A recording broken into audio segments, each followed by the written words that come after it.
a lot of I feel nauseous, believe me. Never had a lot of come easy. Had to work hard, struggle just to be me.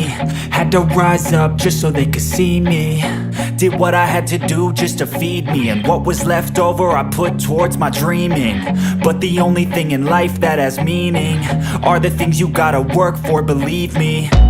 Take into your hands a plan, your own hands can land your own brand. And damn, I feel like no one takes accountability. They want the credibility, convincingly unwilling to put in the hours it takes to get some power. Don't be f***ing sour, take a cold shower. Scream until you're louder, work until you're prouder. And f*** all the doubters, they're just your downers. I swear to God they all let me down. I always fought just to wear the crown. I'm off at these fucking clowns who were all taught they deserve an ounce. It's only worth it if you work for it. It's only worth it if you work for it. I won't stop till they hear me now. I won't stop till I wear the crown.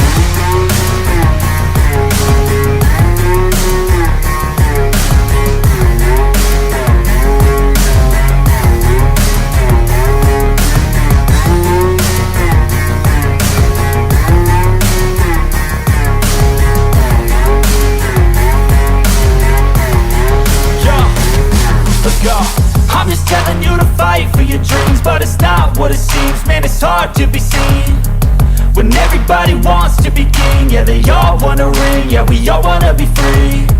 So show me what you got, what you bring, how you fight in the ring, how you take a fucking swing. Do you got heart, are you mean? Got some scars, got some needs, are you willing to go bleed? I swear to God they all let me down. I always fought just to wear the crown. I'm off at these fucking clowns who were all taught they deserve an ounce.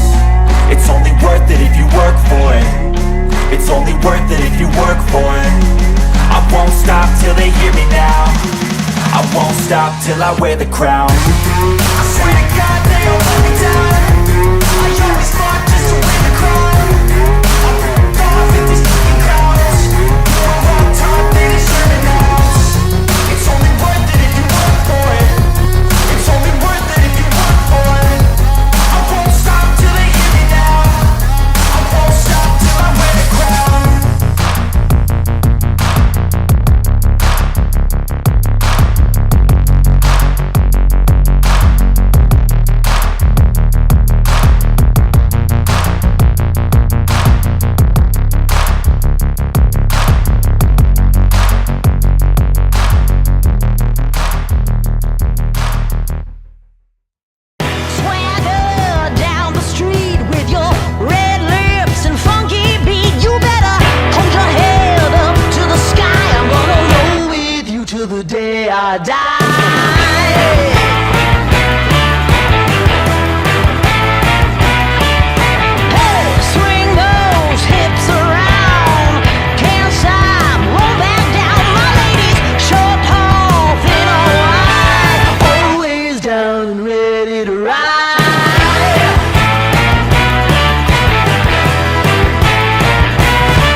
Welcome back to the channel, guys. Happy Freaky Friday. I hope you guys out there are getting ready to enjoy an amazing weekend. It's a little chilly here in Vernon. I don't know what it's like for you guys over there in Alberta, but a little chilly.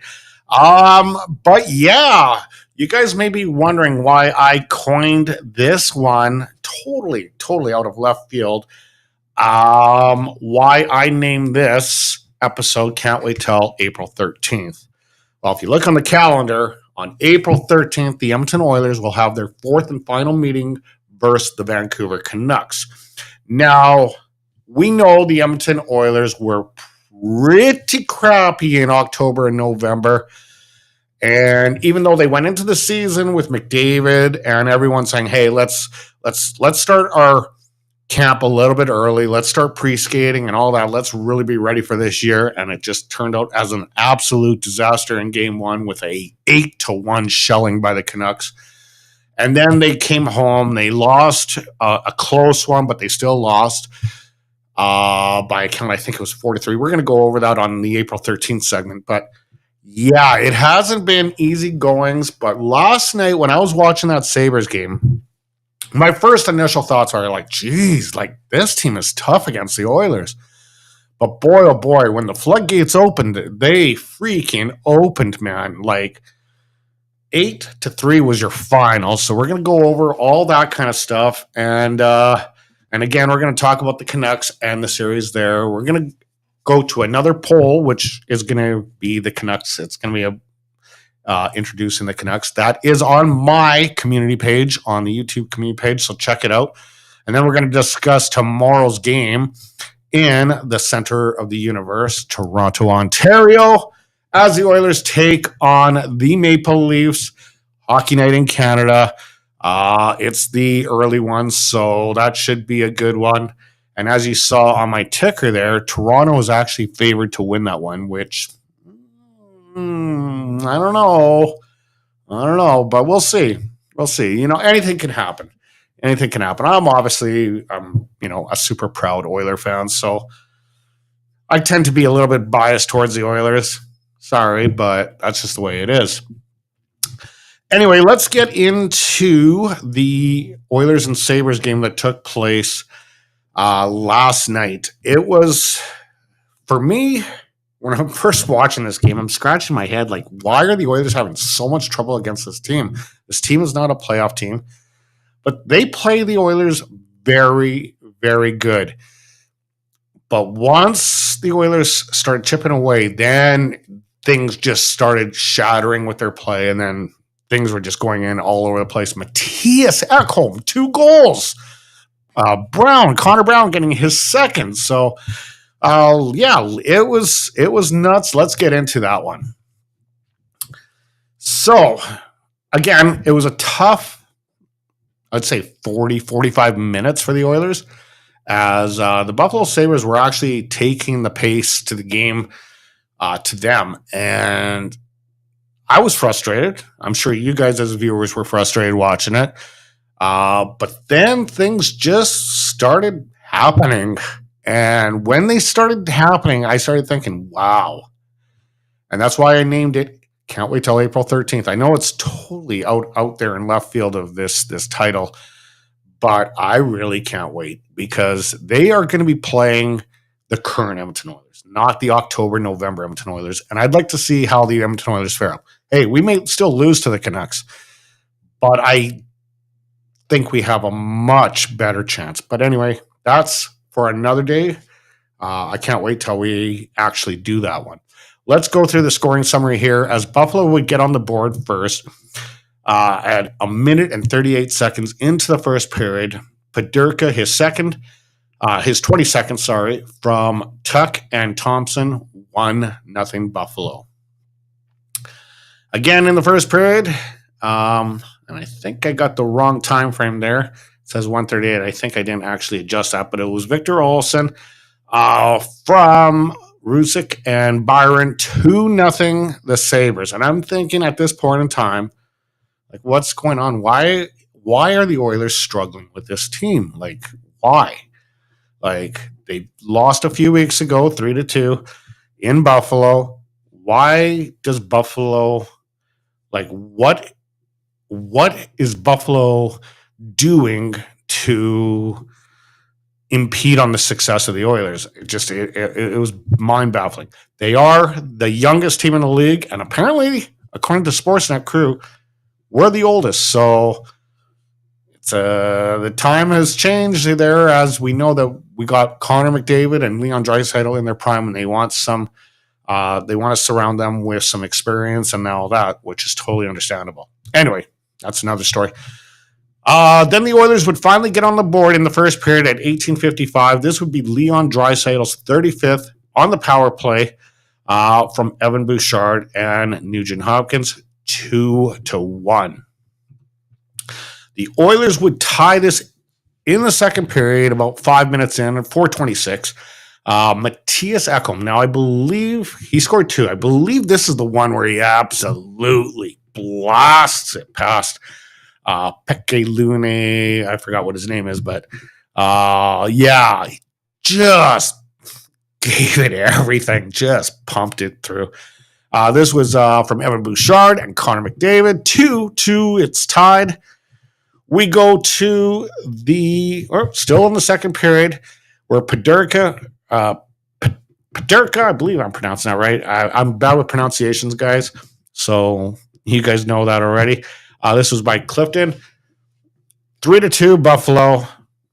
And like I said, I'm scratching my head, like not understanding why a non-playoff team seems to always have the Oilers number. But things would definitely change here. Things would definitely change as Zach Hyman would get his 47th, very close to that 50 mark, assisted by Matthias Ekholm and Connor McDavid. We are tied at 3.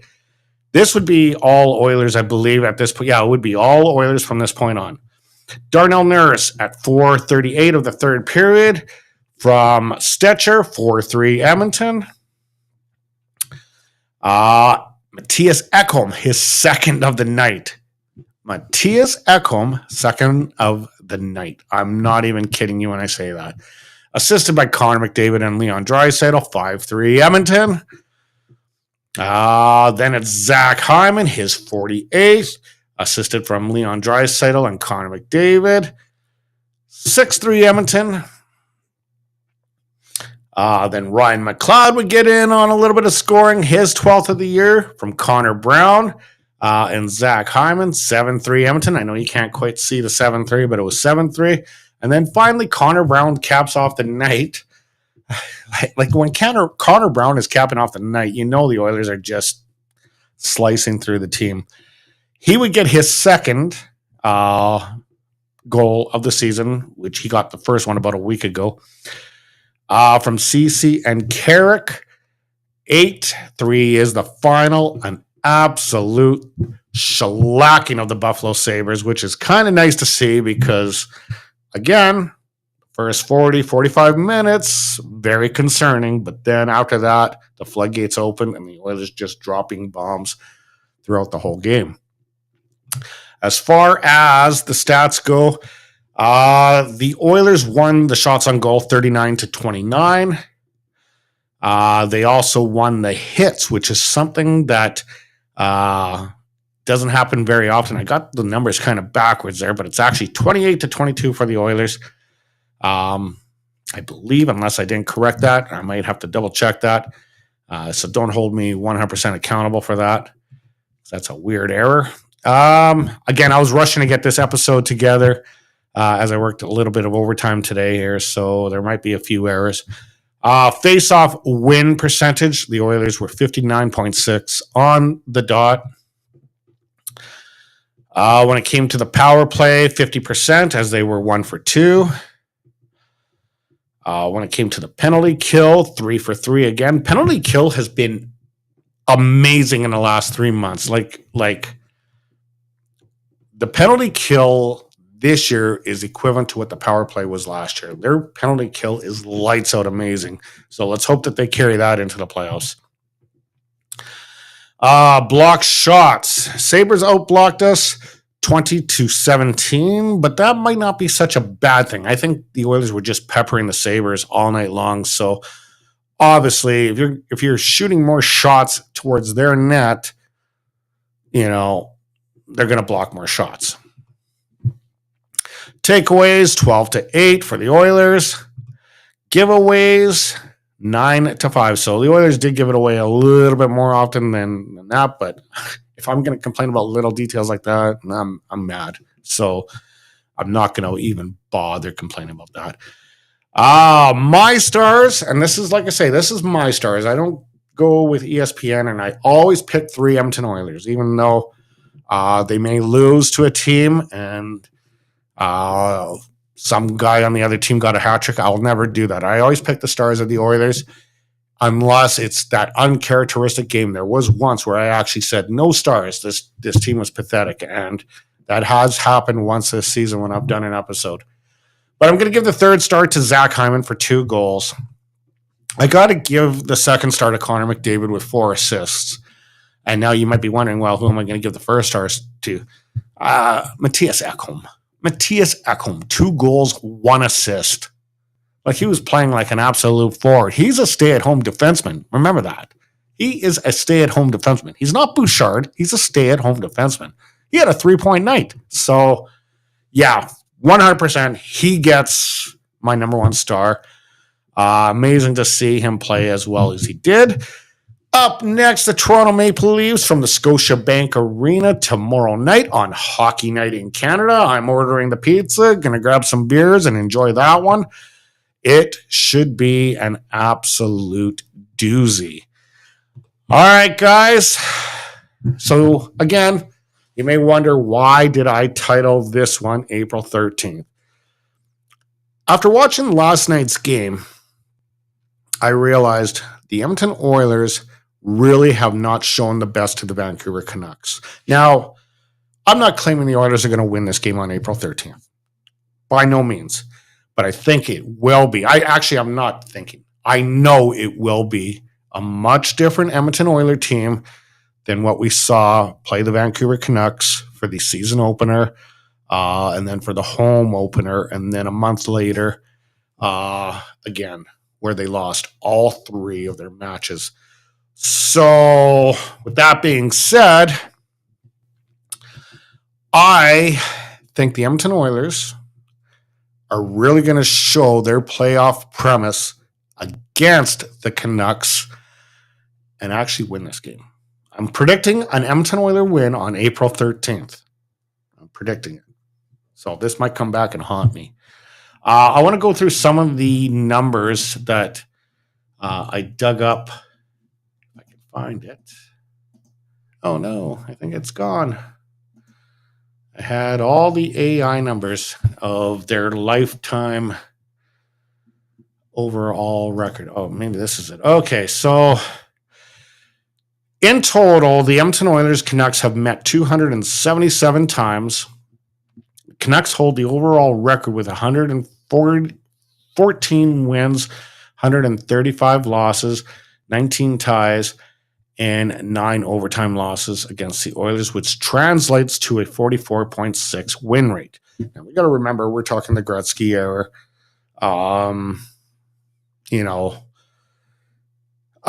But this is a much different Canucks team. This team is really playing well under Talking.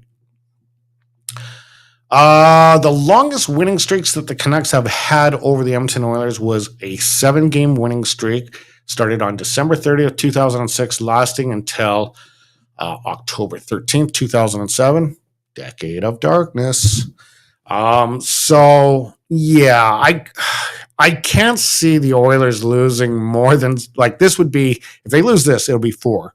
They still have to get 3 more just to tie that record. So it would take them into next season. And I can't see them surpassing that record, not with the team that we have. But we'll see. Anyway, I'm thinking that this is going to be a good one. I am going to ask you guys to do a poll vote on this, and I'm going to ask you guys when we get into that segment to really, really try to be non-biased. I know we're all Oiler fans, and it's easy to hit. Nope, they're going to They are gonna whatever you follow. Canuck fans are gonna obviously pick Canucks, and Oiler fans are gonna pick Oilers. But I want you to really just think where the Oilers came from and where they are now. Do you think that they have a chance? And we will see as we take a look at the current standings and the situation. Not much has changed as far as that goes. And again, here is that poll question that I have for you. This is on my community page. But my question to you guys out there, will the Vancouver Canucks sweep the season series of the Edmonton Oilers on April 13th, 2024 in their final regular season game? I'm going to say no. And I'm really asking myself, am I being the homer here or no? No, I just think the Oilers are much more improved under Knoblauch. That's just the way I feel. But again, I want you guys to use your own discretion, use your own mind on this, and really think it out. Don't just be a homer and say, oh, I'm an Oiler fan. I'm going to definitely go with the Oilers. Like, really think it out. Like, do they have a chance of beating the Canucks? I think they do. I think they have a very strong chance. Anyway, if you take a look at the standings, the Edmonton Oilers currently with 88 points still remain in second place, fifth in the West. The playoff or the cutoff line there of the teams that are now eliminated in the Western Conference are the Anaheim Ducks, Anaheim Ducks, Chicago Blackhawks, and the San Jose Sharks. And I tell you, like, Canada's looking. I was discussing this with one of my coworkers today. This is the best chance for Canada to win a cup this year. Winnipeg is fabulous. Toronto's fabulous. Edmonton's fabulous. Vancouver's fabulous. And I'm not talking just fabulous. I'm talking very strong. So, just because we got Canadian teams that make the playoffs, it doesn't necessarily mean much. This is going to be a great playoff year. I'm so pumped up. We're I guess going into next week, 4 weeks away. 4 weeks away from it. So it should be sweet. Okay, let's talk about the Leafs tomorrow night as the Edmonton Oilers will take on the Toronto Maple Leafs in the Scotiabank Arena. I always want to call it the ACC, but it's not the ACC anymore. Some of the stats, going into this game, the previous time that they played, the Edmonton Oilers won on January 16th in Edmonton by a count of 4-2. The Oilers' record going into this game, 42-21-4. Toronto Maple Leafs, 39-20-9. The home record for the Maple Leafs is 18-12-3. The away record is 19-13-1 for the Oilers. In the last 10, the Oilers are on a 7-1-2 streak, winning the last 2. And the Toronto Maple Leafs are 6-3-1, winning the last 1. Stuart Skinner expected to be behind the pipes for the Oilers with a record of 13-31-4 with a 2.58 goals against average and a 9.08 save percentage, 2 shutouts. Ilya Samsonov is listed here at a record of 18-6-7. 312 goals against average, and an 888 save percentage with 2 shutouts as well. Some of the notable comparables and the strengths, obviously goals. Goals are very much a strength for both teams. Toronto's second in the league, averaging 3.62 goals a game. Meanwhile, the Oilers are fourth in the league. Oilers are fourth in the league with a 3.58. I thought I had it mixed up there. Shots on goal. Edmonton is second in the league, averaging 33.6. Maple Leafs, 32.6. So again, offense is both teams' power right now is their offense. Both teams have a legit offense. The power play. Edmonton, second in the league with a 26.6. Maple Leafs, fifth in the league with 26. So you know that the Oilers need to stay out of the penalty box. So do the Leafs for a successful outing. Face-offs. The Oilers are fifth. The Leafs are second. Shooting percentage. The Oilers are 10th. The Leafs are 7th. So offense is not a problem. When it comes to defense, this is where there's a little bit of separation. Goals allowed, the Oilers are 8th in the league. The Leafs are 19th in the league. Shots on goal allowed, the Oilers are 5th in the league. The Leafs are 14th in the league. So the Leafs lack a little bit in D. So right there, if you ask me who is actually favored, I would have to say the Oilers. Despite what Money Puck said there on my ticker earlier, I have to give it to the Oilers just because the defense is a lot more solid with the Oilers, and we know this. We know this as we saw the penalty kill being absolutely amazing. And our penalty kill is 12th in the league. Meanwhile, Toronto's is 24th in the league. So they definitely struggle. If they get caught in the penalty box in this game, they are going to be in a whole lot of world of hurt. So we will see how this all plays out. Let's go into final thoughts and your comments, and we'll see if you guys, and there is some comments, so I will answer them. But before I do that, what I want to do is go through the current playoff matches. Nothing has changed. Everything still remains the same. If the playoffs were to start today, Vegas would be playing the Canucks, Canucks having home ice advantage. Dallas, this is interesting. Dallas and Colorado are dead even in point standings. It's just, I think Colorado has one game in hand, and that's why they are currently with the home ice advantage. But this could definitely flop at any given moment. Winnipeg will take on Nashville, and Edmonton takes on LA. Again, high hopes for St. Louis, Minnesota, and Seattle and Calgary to make it. Can't see if they will, but stranger things have happened. Let's go to some of the comments here. Let's start off with Renegade Man. The Avalanche and Av fans should be really worried about the Oilers now. If it was easy for the Avs, they would have beaten the Oilers in regulation by 8 goals instead of winning by in 0.5 seconds. Yeah, I agree with you there, Renegade Man. The only problem where I kind of disagree with you is, there we go. Just wanted to click on twice.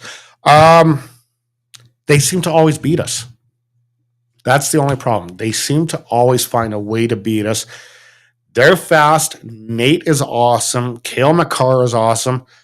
But yeah, I don't think they're as strong. I think getting rid of Bowen Byram, I don't know. Does Casey Middlestat, is that an improvement from Bowen Byram? I don't know.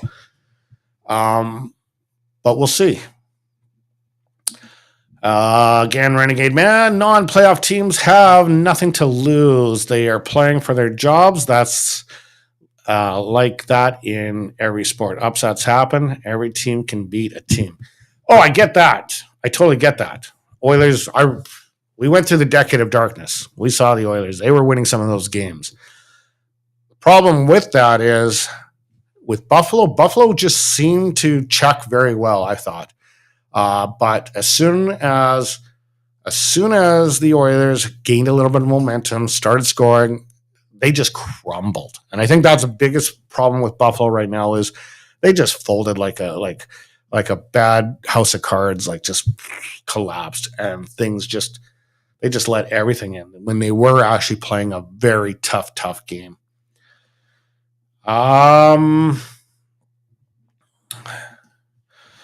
But is he though, Renegade? Is he shutting down the haters now?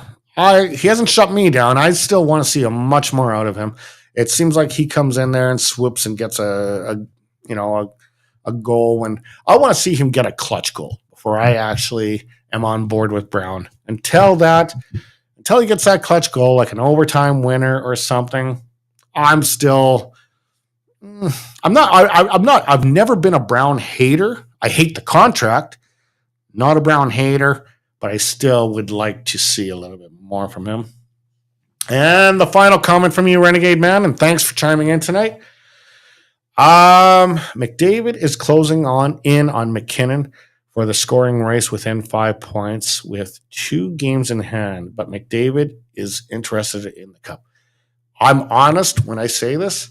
You always hear the hockey players using that cliche. We're all about the cup. We're all about the cup.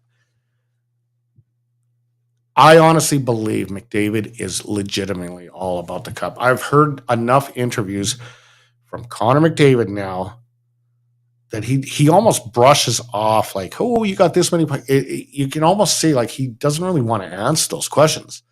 There's no self pride there. He just is focused on a cup and focused on a cup for the city of Edmonton. So hopefully this is the year, because we go into next year. It might be the outcome may be totally different. If Leo stays or goes, I'm thinking things are going to work out because McDavid and Draisaitl are like two peas in a pod. I don't think they want to be separated, but I don't know. We'll see. We will see how it happens. Obviously, we're going to have to make the money work some way, somehow. Anyway, guys, I noticed I gained another couple more subscribers, so that is awesome. If you guys are witnessing this for the very first time, feel free to hit that like, share, and subscribe button. I could always use a bigger and wider audience as I am trying to grow further and further.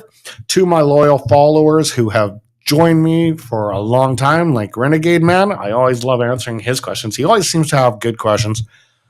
Right on. Thanks for chiming in.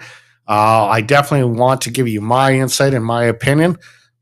It's not necessarily gold, but it is my thoughts and my opinion. Other than that, guys, I am out of here. We are going to witness a pretty good game tomorrow in Toronto as the Oilers take on the Leafs. Hopefully put the Leafs in their place. Anyway, guys, I'm out of here. You guys have a great weekend. Stay warm, stay safe. We'll talk soon.